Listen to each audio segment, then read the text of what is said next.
जिसमें हमने जिसका टाइटल है duality and post optimal analysis. तो आज हम इंट्रोडक्शन टू डुअलिटी पढ़ेंगे, जिसमें मैं आपकी बेस क्रिएट करूँगा कि डुअलिटी आई किस तरह है।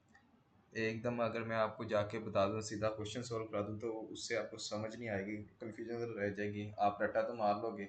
मेरा मकसद ये है कि आपको रट्टा ना मारना पड़े, आपको लॉजिक पता हो कि ये किस तरीके से ड्राइव हुआ है।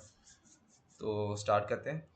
तो सबसे पहले तो प्राइमल क्या होता है? प्राइमल ये होता है कि जो हमारा ओरिजिनल क्वेश्चन है उसी को हम प्राइमल कहते हैं। इसमें से जो अब हम एक नई कॉन्स्टेंट बनाएंगे, वो मैं आपको स्टेप बाय स्टेप बताऊंगा, उसको हम डुअलिटी कहते हैं, जो कि बहुत क्लोजली रिलेटेड होती है ओरिजिनल क्वेश्चंस के, जो ओरिजिनल हमें क्वेश्चन दिया होता है प्राइमल के, इन अदर वर्ड्स। तो सबसे पहले है कि मैक्सिमाइजेशन का हमें ऑब्जेक्टिव फंक्शन दिया हुआ है, जो है z is equal to 6x1 plus 5x2, और कांस्टेंट हमें दे दी कांस्टेंट हमें दे दी हैं 3x1 plus 2x2 less than equal to 12, और x1 plus x2 less than equal to 5, और दोनों उसने कह दिया x1 x2 greater than equal to 0। ये क्वेश्चन है हमारा। तो सबसे पहले तो आपने क्या करना है कि ये इक्वेशन वन को आप कंसिडर कर लें, जो कि 3x1 plus 2x2 less than equal to 12।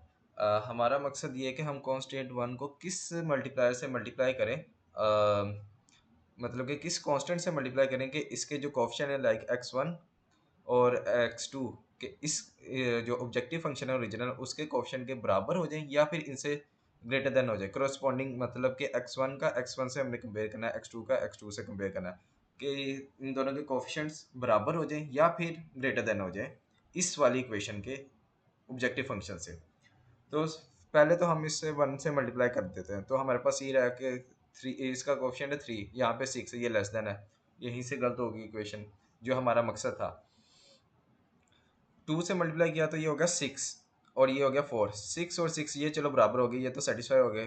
2 4 2 से जो मल्टीप्लाई होगा ये 4 हो जाएगा, तो यहाँ पे 5 है, तो ये लेस देन है अभी भी। तो इस वजह से ये डिस्कार्ड कर देंगे हम 2 को। अब हम 3 से मल्टीप्लाई करते हैं, तो जब हम 3 से मल्टीप्लाई करेंगे तो हमारे पास आ जाएगा 9x1 plus 6x2 less than equal to 36। तो 9 को कंपेयर किया हमने ऑब्जेक्टिव फंक्शन के कोफिशिएंट x1 से, x1 के कोफिशिएंट से, तो वो है 6, यानी कि 9 ग्रेटर देन है, ठीक है, सेटिस्फाई हो गए। दूसरा देखा हमने 6 है और यहाँ पे 5 है, ये 6 ग्रेटर देन है, यानी कि सेटिस्फाई हो गया। अब इस चीज़ का मकसद ये था कि ये देखें कि 9x1 प्लस 6x2 हमने इस इक्वेशन को 3 से मल्टीप्लाई किया, और 3 से मल्टीप्लाई करने के बाद हमारे पास जो कोफिशिएंट्स आ गए हैं x1 और x2 के, वो ऑब्जेक्टिव फंक्शन से ग्रेटर देन इक्वल टू हैं। अब अब देखें तो हमारा ऑब्जेक्टिव फंक्शन जो कि है 6x1 प्लस 5x2, वो लेस देन इक्वल टू है जो हमारे पास जो नई कांस्टेंट आई है 9x1 प्लस 6x2।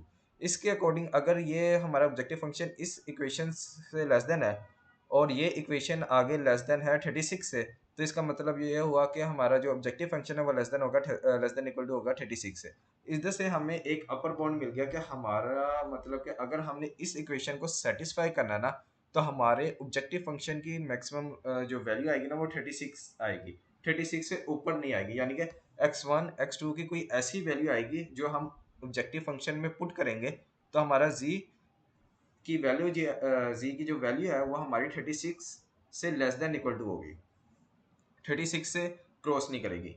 ये आपको समझ आ गया होगा, कोई ज़्यादा मुश्किल काम नहीं था। मैं ये सारा आपको इसलिए समझा रहा हूँ कि ताकि आपकी डुअल बनाने का जो पीछे सारा स्टेप बाय स्टेप प्रोसीजर है वो आपको समझ आ जाए, रटा ना मारना पड़े आपको। आपको ये समझ आ गया। अब एस्टिमेशन हम करते हैं, थर्ड एस्टिमेशन करते हैं। इस इक्वेशन को छोड़ देते हैं, इस इक्वेशन को लेते हैं, सेकंड कांस्टेंट को। अब इसको हम किस चीज़ से मल्टीप्लाई करेंगे? इसके x1 x2 के कोफिशिएंट, जो ऑब्जेक्टिव फंक्शन के x1 x2 को कोफिशिएंट है उससे ग्रेटर देन इक्वल टू आ जाए। 1 से वही मल्टीप्लाई किया नहीं होगा, 2 से किया नहीं होगा, 3 से मल्टीप्लाई किया नहीं होगा, हमने क्या किया 6 से मल्टीप्लाई किया, तो यहाँ पे 6x1 आ जाएगा plus 6x2 less than equal to 30। वही किया हुआ हमने, 6x1 plus 6x2 less than equal to 30 multiply 6 on both side किया। अब क्या है कि x1 का जो कोफिशिएंट था वो ऑब्जेक्टिव फंक्शन में x1 के कोफिशिएंट के बराबर है, ठीक है, सेटिस्फाई हो गया। दूसरा x2 का जो कोफिशिएंट है वो 6 है, उधर 5 है, तो यानी कि ये ग्रेटर देन हो गया, यानी कि हमारी कंडीशन सेटिस्फाई होगी। अब ये क्या, 6x1 plus 6x2 less than equal to 30 है। वही सेम देखें कि objective function 6x1 plus 5x2 less than equal to है 6, जो हमारे पास नई कांस्टेंट आई है 6x1 प्लस 6x2 से। अगर ऑब्जेक्टिव फंक्शन हमारा इस 6x1 प्लस 6x2 से लेस देन है और ये जो हमारे पास कॉन्स्टेंट है ये आगे लेस देन इक्वल टू है 30 से, तो हम कह सकते हैं कि 6x1 प्लस 5x2 जो कि हमारा ऑब्जेक्टिव फंक्शन है वो लेस देन इक्वल टू होगा 30 से। इसका मतलब ये हुआ कि सेकेंड इक्वेशन को अगर हमने सेटिस्फाई करना है ना, तो हमारे पास x1 x2 की ऐसी वैल्यूज आएंगी जो हम इस ऑब्जेक्टिव फंक्शन में पुट करेंगे, तो वो मैक्सिमम ज़्यादा से ज़्यादा 30 तक जा सकती है, 30 से नीचे रहेगी, 30 से ऊपर नहीं जा सकती। यानी कि हमारे पास सेकंड अपर बाउंड आ गया। पहले हमारे पास आया था 36। अगर हमने इक्वेशन 1 को सेटिस्फाई करना है तो x1 x2 की वैल्यू ऐसी होंगी जो कि ऑब्जेक्टिव फंक्शन में पुट की जाएंगी, तो वो वैल्यूज देंगी 36 से लेस देन इक्वल टू, 36 से बड़ी नहीं होंगी। अगर हमने इक्वेशन 2 को सेटिस्फाई करना है तो हमारे पास ऐसी वैल्यूज आएंगी जो कि ऑब्जेक्टिव फंक्शन में जब पुट की जाएंगी तो वो अपना जो अपर बाउंड देंगी वो हमेशा 30 से लेस देन इक्वल टू होगा, 30 से ज़्यादा नहीं जाएगा। अब इसी चीज़ को हम दोबारा देखते हैं। अब हम क्या कंसिडर करते हैं, अब हम इन दोनों इक्वेशंस को लेके करते हैं। पहले तो हम एक इक्वेशन को देख रहे थे ना। अब हमारा मकसद तो ये है कि ऑब्जेक्टिव फंक्शन में x1 x2 की वैल्यूज ऐसी होनी चाहिए जो कि इन दोनों इक्वेशंस को सेटिस्फाई करें। ये ना हो कि बस इस इक्वेशन को सेटिस्फाई करें, इसको नहीं सेटिस्फाई करें तो ठीक है भाई, x1 x2 की जो वैल्यूज आए वो वैलिड है, या इस इक्वेशन को सेटिस्फाई करें इसको नहीं कर रही तो हम कह देंगे कि भाई जान x1 x2 की वैल्यूज वैलिड है। वो वैलिड नहीं है, इनवैलिड है। वैलिड उस टाइम होगी जब वो इन दोनों इक्वेशंस को सेटिस्फाई करेगी, तो तब हम कहेंगे कि भाई जान वो वैलिड है, x1 x2 की वैल्यू जो हमारे पास ऑब्टेन हुई है वो वैलिड है। तो अब हम इसी में इस चीज़ की एस्टिमेशन कर लेते हैं। हमने क्या किया कि भाईजान, हमने किया कि इक्वेशन 1 को सपोज किया हमने 2 से मल्टीप्लाई कर दिया।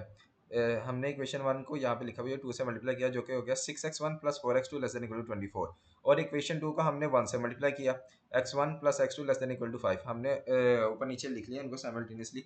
अब हमने क्या करना है, इन दोनों का ऐड कर लेते हैं। इन दोनों के जो कोफिशिएंट्स है ना, कोरेस्पॉन्डिंग कोफिशिएंट्स को ऐड कर लेते हैं, तो यहाँ पे आ जाएगा 7x1 plus 5x2 less than equal to हो गया 29। अब इस इक्वेशन को हम चेक कर लेते हैं कि इसके जो कोफिशिएंट है वो ऑब्जेक्टिव फंक्शन के कोफिशिएंट से ग्रेटर देन इक्वल टू है या नहीं।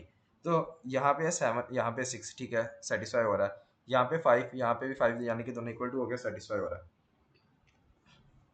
ठीक हो गया। तो अब हमने क्या किया कि ये जो है 6x1 plus 5x2 less than equal to है, जो हमारे पास नई कांस्टेंट आई है 7x1 प्लस 5x2। अगर 7 ये जो ऑब्जेक्टिव फंक्शन है हमारा इस नई कांस्टेंट से लेस देन है, तो नई कांस्टेंट जो है हमारी वो लेस देन है 29 से, तो ये हमारा ऑब्जेक्टिव फंक्शन किससे लेस देन हो जाएगा, 29 से। यानी कि हमारे पास अब थर्ड अपर बाउंड आ गया जो कि 29 है। ये हमें ये बता रहा है कि भाईजान इस बार हमने दोनों इक्वेशंस को यूज़ किया है। तो ये हमें ये बता रहा है कि अगर आपने इन दोनों इक्वेशंस को सेटिस्फाई करना कि यानी कि x1 x2 की आपके पास ऐसी वैल्यूज आएंगी जो इन दोनों इक्वेशंस को सेटिस्फाई भी करेंगी, और उसकी वैल्यू जो है ना वो जब इसके अंदर पुट करेंगे ऑब्जेक्टिव फंक्शन में x1 x2 की जगह पे, तो उसकी वैल्यूज 29 से ग्रेटर देन नहीं होगी। ये हमें बता रहा है, ये चीज़ हमें बता रही है। अब आपको ये चीज़ समझ आ गई होगी कि मैंने बगैर कैलकुलेशन के मेथड या टू फेस मेथड लगाए बगैर किस तरीके से मैं ऑब्जेक्टिव फंक्शन की वैल्यूज निकाल रहा बाय यूजिंग मैथमेटिकल ऑपरेशंस। मैंने तो बस मैथमेटिकल ऑपरेशंस ही अप्लाई किए हैं, यानी मल्टीप्लाई करके ये एक अजम्पशन लेके मैंने ये आपको बताया दिया है कि हमने अपर बाउंड किस तरीके से निकालना था कि इसके मैक्सिमम वैल्यू इससे ज़्यादा नहीं होगी। ठीक है, इसमें अब हमने इन दोनों इक्वेशंस को यूज़ किया, यानी कि ये वैलिड है। पहले तो मैं आपकी बेस बना रहा था एक एक इक्वेशन के साथ करके तो अब मैंने आपको दोनों के साथ करके बता दिया। हमने इन दोनों के कोफिशिएंट्स को ऐड करके उसके बाद जो इक्वेशन बनी है वो इससे ग्रेटर देन इक्वल टू, मतलब कि चेक कर लिया कि उसके जो कोफिशिएंट है वो ग्रेटर देन इक्वल टू इन x1 x2 के कोफिशिएंट से होने चाहिए, मतलब ग्रेटर देन इक्वल टू। अब मेरा ये मकसद क्यों मैंने ये सारा कुछ क्यों बताया, वो इस वजह से बताया, मैं डुअलिटी पे आ रहा हूँ कि डुअल हम किस तरीके से बनाते हैं, उसके पीछे लॉजिक क्या है। तो आपको ये समझ आ गया, तो आगे हम फर्दर मूव करते हैं। यही वो मैंने जो आपको पहले एक्सप्लेन कर दिया कि वो ये कि अब ये इन दोनों को हमारे पास x1 x2 की वो वैल्यूज वैलिड आएंगी जो कि इन दोनों को सेटिस्फाई करेंगे, और जब हम इसमें पुट करेंगे ऑब्जेक्टिव फंक्शन में तो उसकी वैल्यू 29 से ग्रेटर देन ही होगी। वही बात यहाँ पे लिखी हुई है। देन अब आए असल मकसद क्या था, वो ये था ये सारी चीज़ें बताने का तो हमारे पास ऑब्जेक्टिव हमें क्वेश्चन दिया हुआ प्राइमल का। ठीक है, अब सपोज करेंगे जहाँ पे हम मल्टीप्लाई कर रहे थे, यानी कि इक्वेशन 1 को मैंने मल्टीप्लाई किया था अभी रिसेंटली 2 से, और इक्वेशन 2 को मैंने मल्टीप्लाई किया था 1 से। अब मैंने इनको 2 और 1 से मल्टीप्लाई करने के बजाय मैं एक वेरिएबल से मल्टीप्लाई, यहाँ पे लिखा हुआ है कि multiply y1 and y2 instead of 2 and 1, यानी कि पहले हमने 2 से मल्टीप्लाई किया था इसको और इसको 1 से किया था, अब हमने 2 और 1 की जगह y1 y2 से रिप्लेस कर दिया, यानी कि हम इक्वेशन 1 को y1 से मल्टीप्लाई कर रहे हैं और इक्वेशन 2 को y2 से मल्टीप्लाई कर रहे हैं।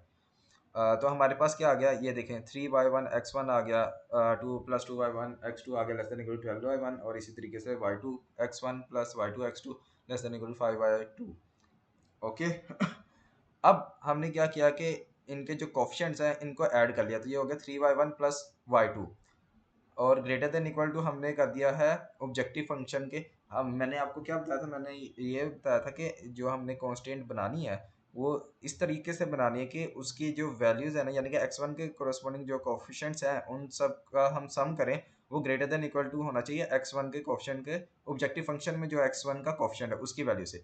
तो वही 3y1 + y2 greater than equal to 6 हमने रख दिया। सेम जो मैं आपको सारा एक्सप्लेन करता हूँ वही चीज़ है बस। इसी तरीके से x2 के क्वेश्चन है 2y1 + y2 greater than equal to किससे होगा, होना चाहिए 5, यानी कि x2 के कोफिशिएंट से ऑब्जेक्टिव फंक्शन में, तो वो है 5, यानी कि ग्रेटर देन इक्वल टू 5 कर दिया, ठीक है। अब यहाँ पे अगर हम राइट हैंड साइड को लें तो वो हमने कर दिया 12y1 + 5y2।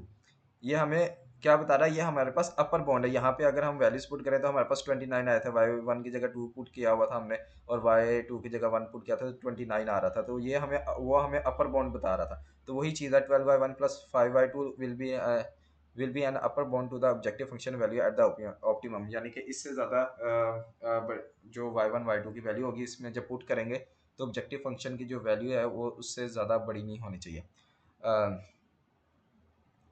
तो हमारा मकसद जो है ना वो है स्मॉलेस्ट वैल्यू फाइंड करना अपर बाउंड की, अपर बाउंड की कम से कम स्मॉलेस्ट वैल्यू क्या होगी, ठीक है।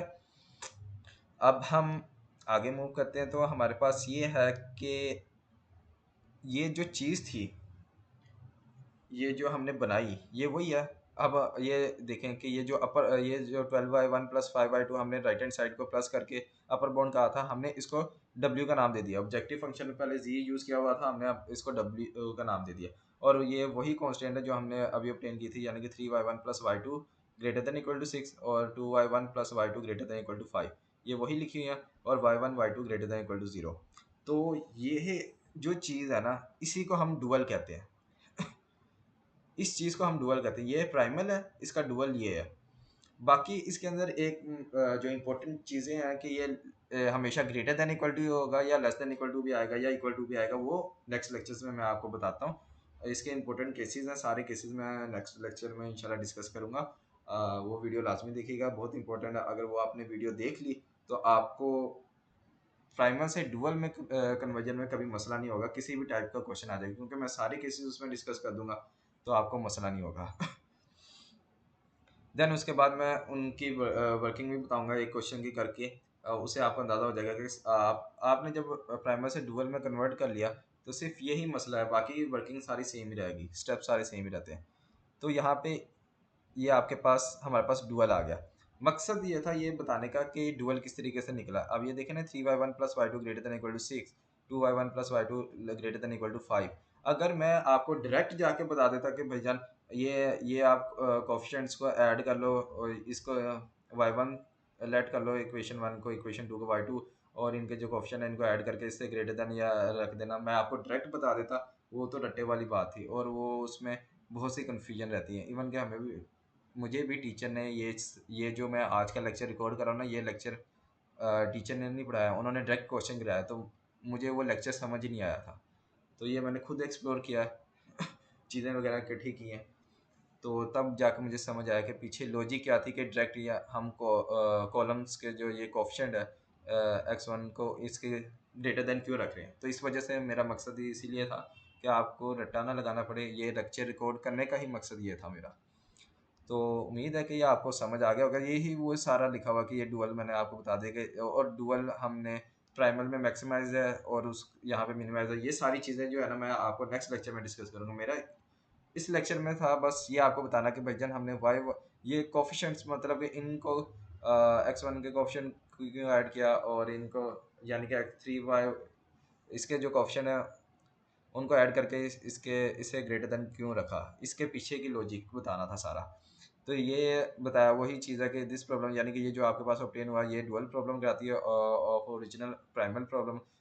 जो ओरिजिनल प्रॉब्लम है उसको हम प्राइमल प्रॉब्लम कहते हैं ना, तो ये उसका डुअल है।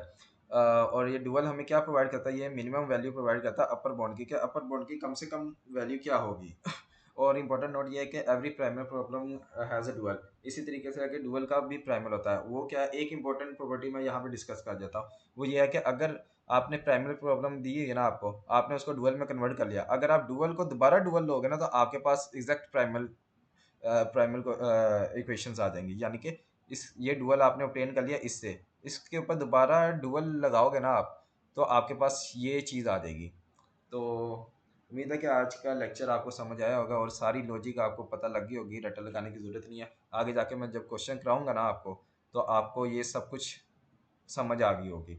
तो अब आपसे नेक्स्ट लेक्चर में मुलाकात होती है और वो बहुत ही इंपॉर्टेंट है, उसके अंदर सारे केसेस मैं डिस्कस करूँगा, तो लाजमी देखिएगा आप। नेक्स्ट लेक्चर में मुलाकात होती है, तब तक के लिए अल्लाह हाफिज़।